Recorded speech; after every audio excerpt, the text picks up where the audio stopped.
L'amour dépasse toutes les limites. Nouveau jeu de Power of Love.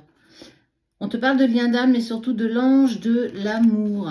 Est-ce qu'il n'est pas justement temps de vivre intensément cette histoire d'amour si surtout en plus tu as un lien d'âme avec une personne?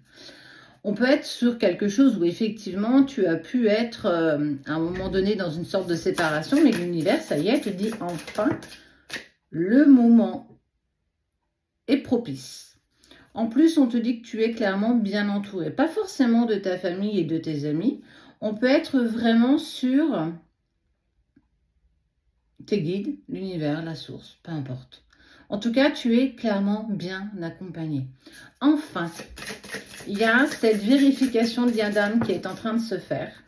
Et qu'à un moment donné, bah ouais, effectivement, il y a eu un choix à faire. Est-ce que je vais vers cette relation, même si je sais qu'elle est compliquée, ou est-ce que, tant bien, je continue à me mettre en place pour autre chose? Il y a eu quand même pas mal de conflits, mais il y a quand même cette sensation d'amour entre vous, ce lien d'âme qui est tellement là, tellement présent en fait.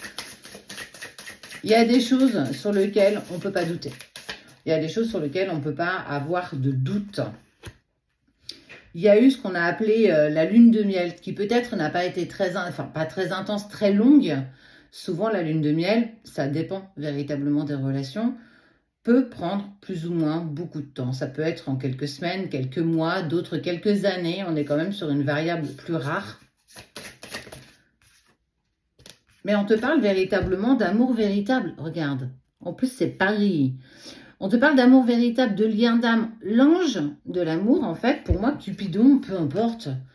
Il y a eu un vrai, je dirais même pas un coup de foudre, un coup d'âme. En fait, cette reconnaissance entre ces deux âmes qui a pris une telle ampleur, tellement de place, tellement intensément, que forcément, tu ne peux pas ne pas y croire, ou en tout cas continuer de ressentir ces choses tellement particulières. Pour moi, on est sur la volonté d'un choix, surtout le choix de la communication. Vous allez enfin pouvoir communiquer à nouveau. Vous allez pouvoir enfin vous exprimer, être en accord l'un avec l'autre, surtout savoir aussi ce qui a pu se passer, comprendre vos sentiments, vos émotions, cette connexion que vous aviez. Vous allez pouvoir enfin discuter en toute harmonie.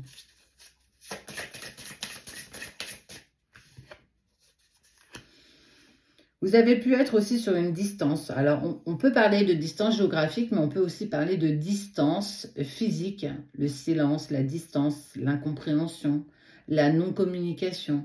Mais il y avait toujours ce lien. Il y a toujours ce lien qui vient vous voir, enfin, qui vient toujours te percuter dans les moments où tu peux peut-être même le plus douter. Ça peut passer par tes rêves, ça peut passer par des synchronicités. Les synchronicités, tu ne te rends même pas compte combien on peut en avoir quand on est dans l'attente de quelque chose, en fait, d'une réponse, d'une indication de quelque chose. Il y a eu des doutes. Il y a eu des doutes. Tu peux douter de tout. Tu peux vraiment douter de plein de choses. Mais la seule chose dont tu ne peux pas douter, c'est de votre lien d'âme. On voit bien que de toute façon, il y a le choix de reprendre une communication. Soit toi, soit l'autre, soit vous deux. En fait, je pense que c'est même pas la question d'aujourd'hui. Tu es clairement accompagné dans cet espace-temps pour te dire, écoute, on va te mettre à l'épreuve dans une nouvelle communication avec cette personne. Et puis vous allez voir, vous êtes totalement dans l'acceptation ou pas, en fait, cette espèce de libre arbitre, parce que c'est plus fort que ce que tu as pu imaginer.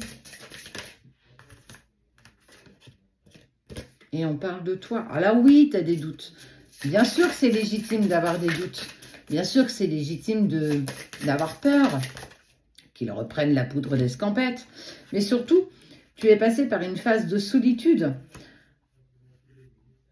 Tu as mis des choses en place. Par contre, on te dit que cette reprise de communication, quand elle va se faire, il va falloir que tu sois dans le silence. Il va falloir que tu restes discrète, discret.